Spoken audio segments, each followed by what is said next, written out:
Hello, welcome to IATA's Corner. We're here to inform, inspire, and equip you to lead, engage, and transform with your community. Across Minnesota, something big is happening quietly, and it could reshape local communities in ways most people don't yet realize. Major tech companies are working with city officials to build massive AI centers across the state. These facilities, often hidden behind code names and NDAs, are the physical backbone of the digital world. They store and process data that keeps our apps, websites, and artificial intelligence systems working around the clock. The concept of data centers are not new. They date back to the 40s and 50s when early computers used to fill an entire room. In the 70s and 80s, the rise of microcomputers created demand for specialized IT experts who could maintain these systems, and as technology advanced, so did the need for better infrastructure. By the late 90s, during the dot-com boom, companies began constructing internet data centers, facilities designed for nonstop connectivity. Today, the environmental cost of these centers is staggering. They consume vast amounts of electricity, much of it from fossil fuels, making it one of the world's largest sources of carbon emissions. They also generate extreme heat, requiring constant cooling to prevent system failure. Some use water-based cooling systems, pulling hundreds of thousands of dollars of water each day. A simple Google data center, for example, can use more than 450,000 gallons of water daily, straining local water supplies. When power goes out, these facilities rely on fleets of diesel generators for backup, releasing exhaust that can harm the air quality of surrounding neighborhoods. Communities near other large data hubs, like those in Memphis, Tennessee, have already seen those health risks firsthand.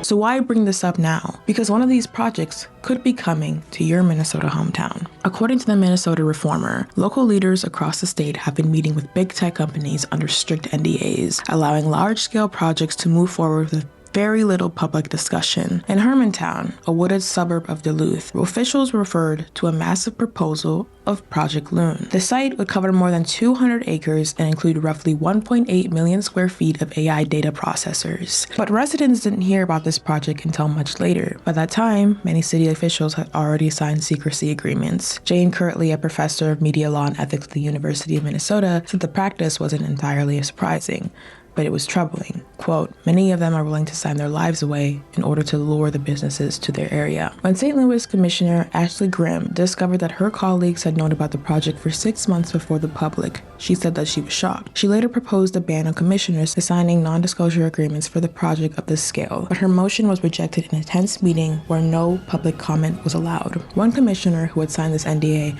was caught on camera telling a reporter, "I don't give a shit what you think." Hermantown is not the only city on this list. Similar hyperscale AI campuses are planned for Farmington and Rosemont, both of which advanced significantly before the public knew anything about them. In Farmington's case, the first time residents heard details was when the developer, a company called Tract, presented its proposal at a city council meeting. The potential benefits, jobs, investment, and innovation are real, but so are the concerns about secrecy, environmental strain, and local control. And yet, Minnesota's data centers will play a growing role in shaping that future. The question now is, will communities get a say in how it unfolds? IATA out.